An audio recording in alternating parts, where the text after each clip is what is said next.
Sushant case में CBI की जांच का चौथा दिन है और अब तक की जांच एजेंसी का मुख्य फोकस सुशांत का घर और उस घर में रहने वाले लोग रहे हैं। यही वजह है कि तीसरे दिन भी सीबीआई की टीम ने ज्यादातर वक्त सुशांत के बांद्रा फ्लैट में ही बिताया।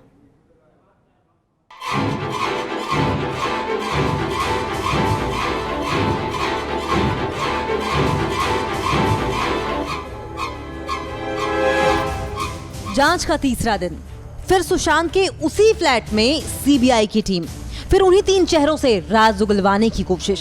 सिद्धार्थ पिठानी, नीरज और दीपेश।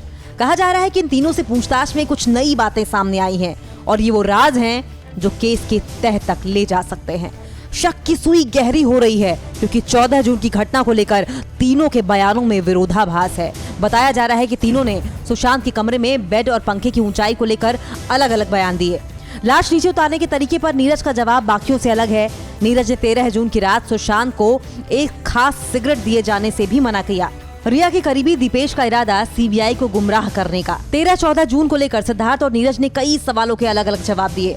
8 जून की रात सुशांत और रिया के बीच क्या हुआ था, इस पर भी सिद्धार्थ का बयान अलग। बहरहाल करीब 3 घंटे तक इन तीनों के साथ क्राइम सीन रिक्रिएशन किए जाने के बाद सीबीआई की टीम बांद्रा पुलिस स्टेशन पहुंची। बड़ी खबर यह है कि सीबीआई मुंबई के नतीजों और तीनों की ओर से दी गई जानकारी से संतुष्ट नहीं है, क्योंकि इनके मुंबई पुलिस को दिए बयान और जांच एजेंसी के सामने दिए बयान मेल नहीं खा रहे।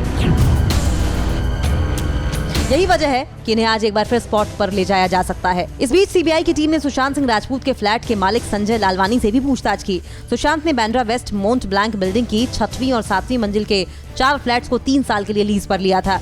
इन फ्लैट्स का हर महीने का किराया 4,50,000 रुपए था।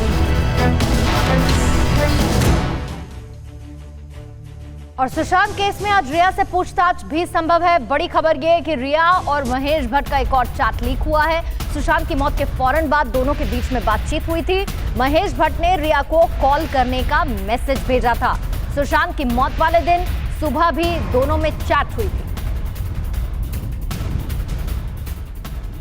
सुशांत की मौत की गुत्थी सुलझाने में जुटी सीबीआई ऐसी किसी जगह को नहीं छोड़ रही जहां पर किसी भी सुराग की गुंजाइश हो और इसी सिलसिले में सीबीआई की टीम मरौल नाका इलाके में वाटरस्टोन रिसोर्ट भी पहुंची, जहां पर पिछले साल के आखिर में सुशांत करीब 2 महीने का वक्त बिता चुके हैं।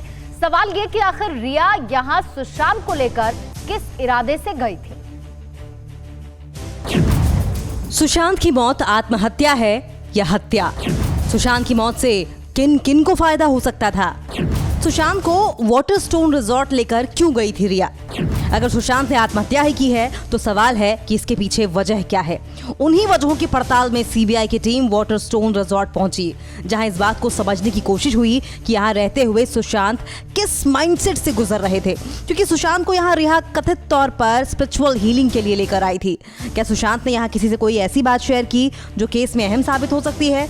इस हीलिंग सेंटर में सुशांत ने खुद संपर्क किया या रिया के कहने पर ही आए थे? को बता दें कि ये वही रिसोर्ट है जहां पर रिया सुशांत के इलाज के लिए आई थी। सुशांत को यहां पर तकरीबन 2 महीनों तक रखा गया था, ऐसा आरोप सुशांत के परिवार ने रिया पर लगाया है। आपको बता दें कि हीलिंग जो थेरेपी है उसके लिए रिया सुशांत को यहाँ पर लेकर आई थी और जो स्पिरिचुअल हीलर गुरु बताए जाते हैं मोहन जोशी, उन्होंने बताया कि किस तरह से रिया ने उनसे संपर्क साधा और सुशांत की जो मौजूदा स्थिति थी उस वक्त उसके बारे में बताया, जिसके बाद सुशांत को मुंबई के मरोल स्थित इसी वाटरस्टोन रिसोर्ट में लाया गया, 2 महीने तक रखा गया। परिवार का कहना है कि रिया ने सुशांत को 2 महीनों तक बंधक बनाकर रखा। 2019 में सुशांत 2 महीने तक इस रिजॉर्ट में स्पिरिचुअल हीलिंग के लिए रुके थे। रिया के हवाले से मुंबई पुलिस का दावा रहा है कि तब तक वो डिप्रेशन के दौर से गुजर रहे थे। यहाँ उनकी स्पिरिचुअल हीलिंग मोहन जोशी नामक स्पिरिचुअल हीलर से की थी। सीबीआई अब मोहन जोशी से भी पूछताछ कर सकती है। चौंकाने वाली बात ये भी है कि मुंबई पुलिस ने भी मोहन जोशी से संपर्क किया था, लेकिन उनका बयान नहीं लिया गया। अब सीबीआई इसकी तैयारी में है। परवाह देश की, सोमवार से शुक्रवार रात 10 बजे TV9 भारतवर्ष पर।